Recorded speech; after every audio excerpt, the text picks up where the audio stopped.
All right, Mima and Papa, here's the question. What do you remember about any fads from youth? The clothes, the hairstyles, anything about that? What comes to mind for me, especially going through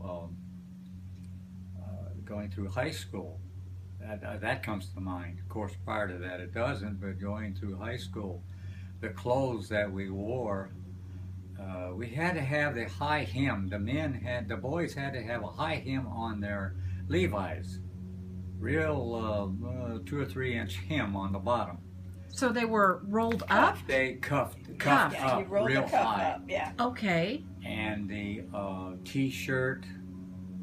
And for those that smoked in those days, they always had the cigarettes rolled on their shoulder in their t-shirt.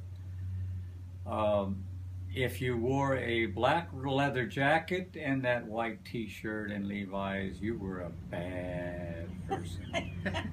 You were next to being You were kind of motorcycle gang type. motorcycle gang. So kind of the way Fonz dressed it? Yeah. dressed the Definitely. Fonz? Believe me, That in is our it. day, Yeah. your parents told you not to go with people like Fonz. Do not. Okay? If you had a brown or a black leather jacket, you were bad. Yeah. You were not to be even deal with these people. Yeah, but they weren't really motorcycle gangs, but that, that's what you get. I remember a closeness in family life. Now this is not dress we're talking about. Maybe I got off on a tangent. I think you've been on a tangent there. I got on a tangent. What's the styles? Let's get back on the styles. All right, mine was full skirts, poodle skirts, if you want to call them that, with lots of crinolines underneath that were starched. They were starched with liquid starch. So they were really, really, when you bought them, they were stiff. When you washed them, they start getting limp. So what you did was take this liquid starch and make them. So, I mean, the more crinolines you had underneath, the fuller the skirt was. And then you had to wear black and white saddle Oxfords or penny loafers. And you have to penny in the loafer. The penny loafers had a little spot in the front where you could put your penny.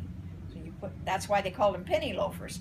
We would put pennies in that one little slot. Now that's one thing I'm surprised has not come back. I don't know, but yeah. And the hairstyles? Well, mine was just basically the same hairstyle. Well, I mean, they were a little different that day, but not that much. It was a little later they did the big bouffant beehives and all that. So they were kind of a little bit, I think, more to Rena's area, 4 or 5 years later. So. Of course, what comes to mind for me is, and of course, I thought it was really great, is having the big wave in front. Oh, Lord. The big wave in Elvis front. Presley. And combing your hair back on the sides around towards the back, which they called a DA. And I won't tell you what that stands for. I'll let you figure it out. Does it start with duck? Duck. Ass. Yeah. Okay, it's out. It's out in the open. Ass. It's out in the open. Okay.